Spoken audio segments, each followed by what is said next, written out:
Welcome back on HKIBC. I am Chloe Fong. Joining me from Paris is Sebastien Borget, the co-founder of the Sandbox, a web and a mobile game in which players build a three-dimensional virtual world. Welcome to the program, Sebastien. Hi, everyone. And now let's talk more about the real virtual land sales in the metaverse. As you already mentioned a little bit, but I'm still very curious about, are the values and money from the virtual world real money? Indeed, it's actually like the possibilities offered by the metaverse. They're going to drive a whole new digital economy where users actually own any content that they create or they buy on the marketplace. That means like they own their identity as an avatar. They own their land, piece of digital space they use to create and publish experience other users with their avatar can access. They own all their digital assets like gaming equipment, decoration, virtual houses, for example, is a very popular category as well.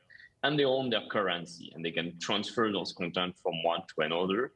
So once you understand there is like digital asset that can hold value, that can be transferred, just like real physical goods, then you understand there could be a whole economy with digital services. As we've already seen, like the metaverse in the whole new digital world is going to generate millions of jobs. Some of those jobs will relate to the creator economy. People can make 3D assets, can build experiences for the landowners, can develop their own metaverse agencies, builders agencies, and through that earn a revenue, a salary through that, and even like start hiring more people to develop their own businesses on top of it. We are also seeing like a whole new categories of jobs beyond coming. Like, of course, there is like house designers, fashion designers, but people who are not necessarily creative, just people who are here to welcome you into the land and give you like a custom experience, such as community managers, hosts, curators, people who are just here to discover what is the best content, select it and showcase it into their land, or for you to discover tour guides as well, or event planner, like wedding planner.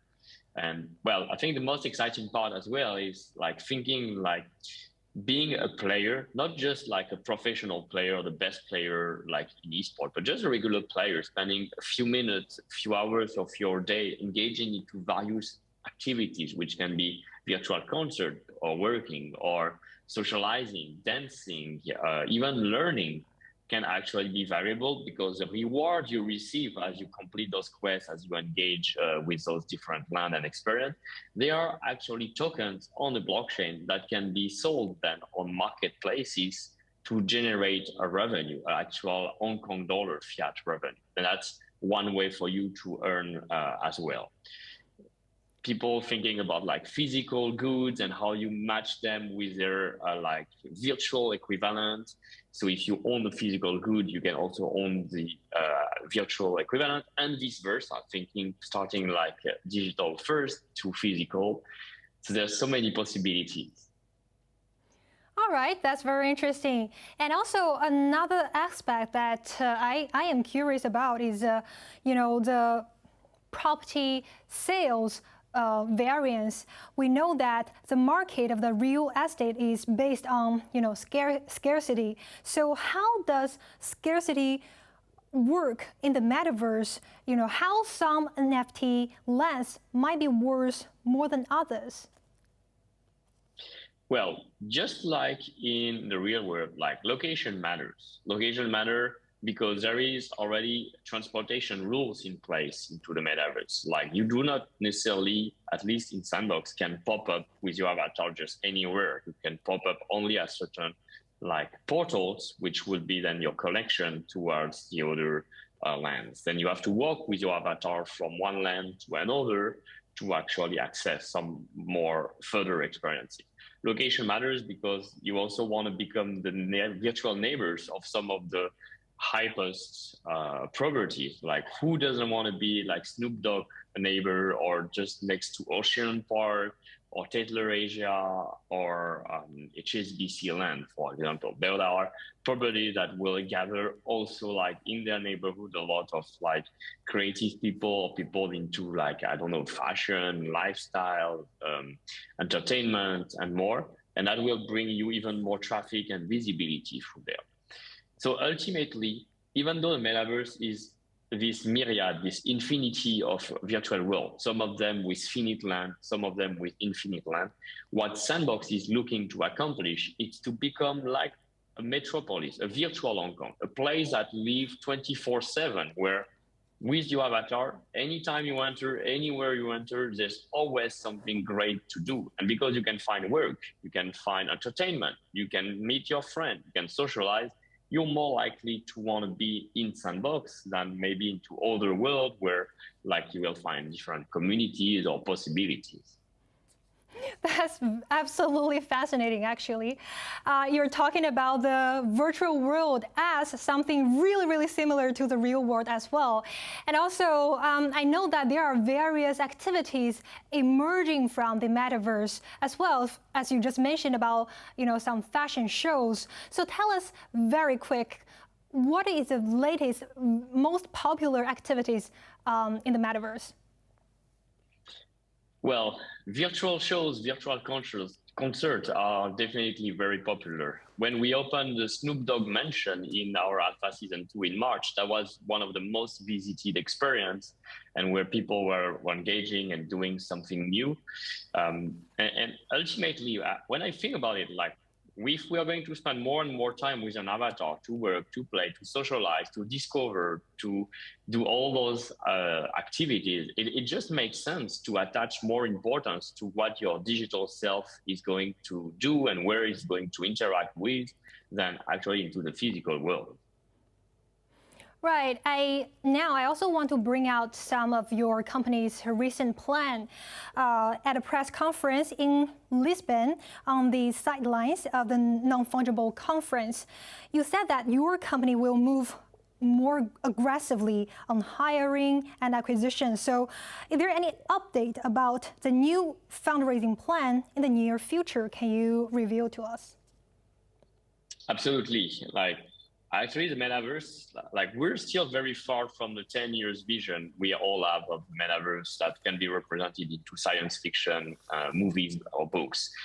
When I think about it, there's three key challenges, and those are creativity and content, technology and safety. If we want to bring the metaverse to bring millions, hundreds of millions of people with their avatar to interact. And to achieve that, right now, Sandbox is 200 more or less people.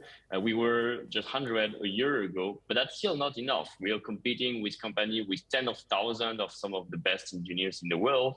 So the way we're approaching it is through Web3, through decentralized and through ownership by the community, and by growing an ecosystem that will be successful on top of Sandbox, by hiring aggressively the most creative people in many locations of the world, to bring this new space of culture, and acquiring companies as well that can help us to create those more interactive or immersive experiences on the technology side, or the first party content producer to work with some of the best IP in the world to create those experiences that we want all to immerse ourselves with our avatar in the metaverse. All right. And also, according to some reports, your company is considering raising fresh funds at a valuation of more than $4 billion US. Is that correct? That I cannot yet confirm or deny. All right, and I will see how the situation develops later on. One last question. Can you also tell us about your vision for the metaverse economy to develop in Hong Kong or global? In Hong Kong, but also globally this year? What is your forecast?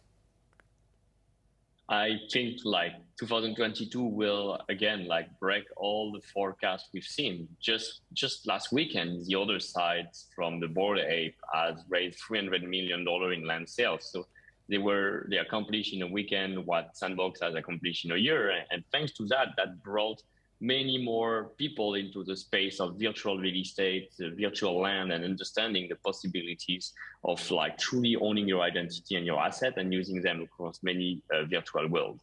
Sandbox has been showcasing that possibility. So we hope to reach the 10 million of users by end of year and the 100 of million of users within the next 5 years, and really go well above our forecast in terms of revenue for that. And ultimately, the fact that we are all represented by avatars means as well, like we get second chances in this digital world. Like it's no longer like who we are in the real world, who are our parents, what's our social situation, the country we're from, the education we receive, etc. That's going to define ourselves, but it's more like the action and the contribution we bring toward the community and the development of this whole new digital nation that will actually define how others are perceiving us. And we can do that with a total creative freedom of picking our identity, whether we want to be a man, a woman, or a non-human character that has this unique costume that defines as well that identity. Full of possibilities. Well, all right, that's a wrap for today. Thank you very much for your insights and sharing, Sebastien. The Sandbox COO and also the co-founder will be back on HKIBC next Sunday. I'm Chloe Fong. Until the next time.